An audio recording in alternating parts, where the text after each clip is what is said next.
Hello, this is Matt on the Moon Lambo channel. There's an article today from A&B Crypto titled XRP notes few active addresses but high transaction numbers. And I knew exactly what they were going to get at, and I cannot wait to talk about this.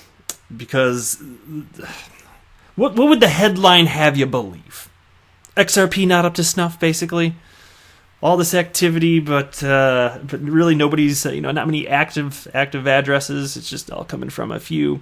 There's lots to say about this, and let me explain this as the video unfolds. I've also got a couple, more than a couple. I've got multiple tweets from the XRP community, including the latest chart updates from Galgatron pertaining to the XRP ledger, which actually happens to be directly on this subject. Can't wait to share that with you. And then I'm going to wrap up the video with something unrelated that I just happen to find interesting. What the hell just happened? For those of you looking at the screen, inexplicably, as I clicked on this tab, it just increased like 160%. It just zoomed in. I did not do that. What is going on? Bill Gates, please help. Oh my God.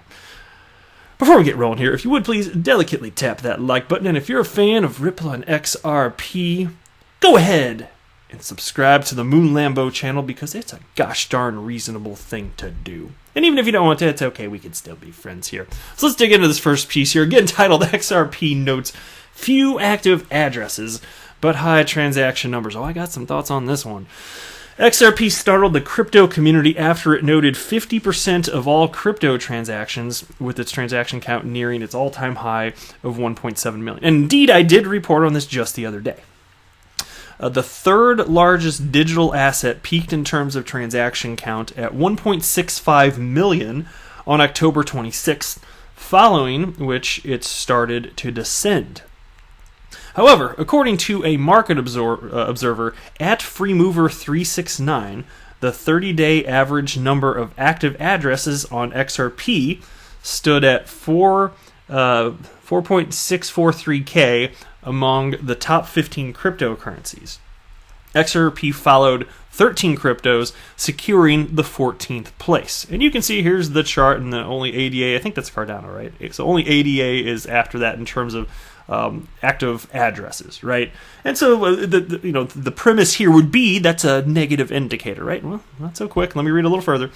Despite almost having the least active addresses over the past 30 days, XRP's transactions have been off the charts, challenging that of Bitcoin and Ethereum. XRP has been noting an erratic correlation between the address count and transaction count, a correlation that aligned only during the end of the bull run in January 2018.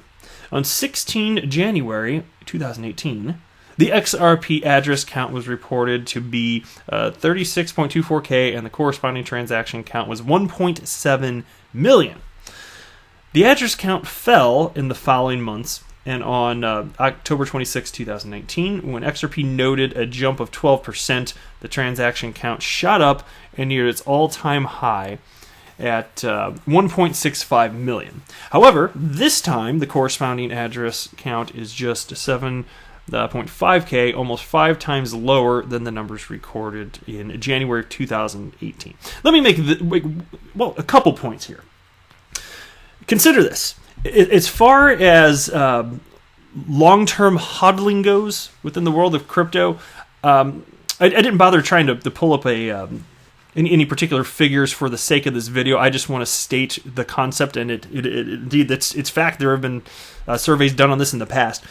XRP holders tend to be much more long-term. They're not just necessarily trading back and forth.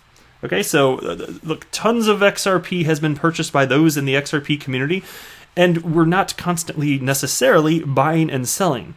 That's a fair point. That, of course, there's going to be less activity than there otherwise would be, but that also goes to show the level of confidence that XRP holders have. So, I can't remember the exact number of the survey I last saw, but over 90% of XRP holders are very long, very, very, very long on XRP. All right, and this goes back to the whole thing. Why is crypto media endlessly covering Ripple and XRP. You should see, I kid you not, there were like 6 stories in a row just today on one website. I don't know, it might have been A&B Crypto, it might have been Daily Hodl, but I was scrolling through and looking at this as like, oh my god, is this not just a Ripple website now? It's what everybody wants to talk about, and the reason people want to talk about it, the reason there's an active community is because there's something to this. So if there's going to be a premise that XRP is just not getting used here, yeah, I'm not buying into that. Now, as far as the activity, I am going to jump into Galgatron's Twitter thread to share the specifics on that with you. And I did cover a couple reasons that were cited for the recent high activity on the XRP ledger. There were 2 reasons cited in the video I covered yesterday. One of them had to do with the issuance of IOUs on the ledger, which doesn't involve XRP, the native digital asset, on the XP ledger. Then the other one theorized was MoneyGram. Now, to what degree that actually matters, I don't know if there's a ton of evidence to indicate that it would be the primary reason for the activity. To me, I don't believe that, actually, just to be clear. And I'm Mr. XRP bull, but I'm just saying, look, as far as it pertains to XRP being used as a bridge currency, we're still in nascent stages. I'm very optimistic that because it's working. We can see MoneyGram's response. I reported on all that. They're thrilled, and they want Ripple to open up faster. There was a call between Ripple CEO Brad Garlinghouse and MoneyGram CEO Alex Holmes, in which Alex Holmes said, move faster. That's essentially what he was saying. They're so thrilled with what they're seeing in this first corridor that they utilized. Just seeing the savings from the U.S. to Mexico, they want other corridors sooner. So it's obviously working. The utility is there. It's to be had. You just have to build out the corridors, and so that's all coming here. So as far as the actual volume, it's nearly not so much from that. And I do have some charts I want to show here as a result. It's mostly from IOUs, but again, people are utilizing the ledger. So look, to me, the most important thing, I suspect, as it pertains to XRP price is actual XRP utility, fine, but it's certainly not going to hurt if the ledger is being used in other capacities, specifically because it has a built-in decentralized exchange, and that's where these IOUs are coming from. That's where they're issued, right? And so, still, if it's being used, you can imagine what that would mean for staying power and just a little bit of extra confidence that, hey, this XRP ledger thing, yes, it's going to be here tomorrow, right? So here's a tweet from Galgatron. Latest charts. Global volume still rather benign, despite continuous growth from MoneyGram. Also, people are still getting confused by the recent massive increase in ledger volume. It's not XRP, as depicted below. I repeat, it's not XRP. It is other IOU payment volume, and here's the chart associated with that, which I don't really want to run through for the sake of this video anyway. Let me scroll down a little bit further here. There are some other comments. I don't want to cover all these charts. I always like to highlight this, though. Actually, I did want to make a point on this one. Here's a chart showing XRP account activations, which to me, it's always fun to look at this thing. It's always trending up. It doesn't go down, right? You can't even delete XRP accounts today, anyway. Maybe we'll be able to in the future here. And you can see right around this part I'm circling here, you can see this huge ramp up, which occurred starting in roughly mid-May, and then went to June, and then the crypto market cooled down a little bit, and then started ramping up at the pace that it was at prior to all the mania for the couple weeks towards the latter half of May this year. Check this out, though. As I was looking at this latest chart, I can visibly see that this, where I'm circling right here, this little section right here, it's picking up at an increasing pace, so exponentially here. And let me see if I can see the data. You can see even here, you can look at the blue bars here. This is the daily count of daily account activation. So what's the date here? This looks like October 13th. So ever since, I don't know why, but ever since October 13th, the amount of accounts opening, and you can see it visibly with the naked eye, the amount of accounts opening on the XRP ledger, XRP accounts, it's been increasing at an increasing pace. And so I don't know what that is. I don't really have any additional insights, but I did want to highlight that for you. It's a good thing, right? It can't be bad. Let me go down a little bit further, okay? And then Galgatron writes, and a bonus chart.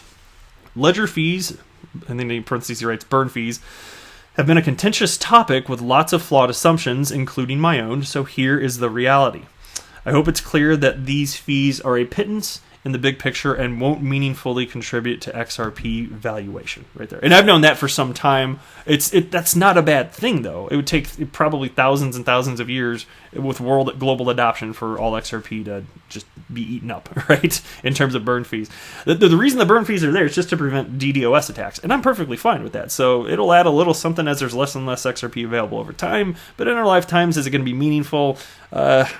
All signs point to no. But that's okay. That's not what it's there for. It's there to prevent, like I said, against DDoS attacks. So take that for what it's worth. Next here, I got a tweet from... Okay, so there are two tweets here.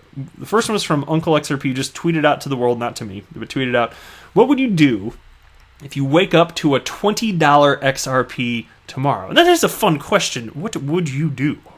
Is it selling time, right? Are you going to FOMO in and buy more at 20? Anyway, so Geert de Jude, if I'm saying that right, maybe I'm not, I don't know, sorry, but tagged me along with some other XRP community members, all XRP YouTubers, in fact, and wrote, still following my daily YouTubers like Alex Cobb, Digital Asset Investor, Moon Lambo, hey, that's me, Crypto Eddie, you got Sam there, To the Lifeboats, and you got Jungle Inc. So I just wanted to say, I want to give you a shout out. Thank you very much for tagging me. I do appreciate it. And thank you very much for watching. It means the world to me. I can't believe that I have a channel that, because I'll tell you what, let me preface this. And I've said this a couple times, I'm sorry if you have heard me say this already, but so I launched the channel in December of 2018, so just the end of last year. And the first 6 months or so I ran it, I had gotten to a point where I only had 200 subscribers roughly. And that was after half a year. So I was like, okay, well, maybe I'll never have a big following, but I'm having a blast doing this. So I'm just going to keep doing it forever because it's a really fun hobby. And then you fast forward, about 5 months, and I went from 200 subscribers to about 12,400 today. So I just wanted to say, this means the world to me. I get to have my most funnest hobby ever.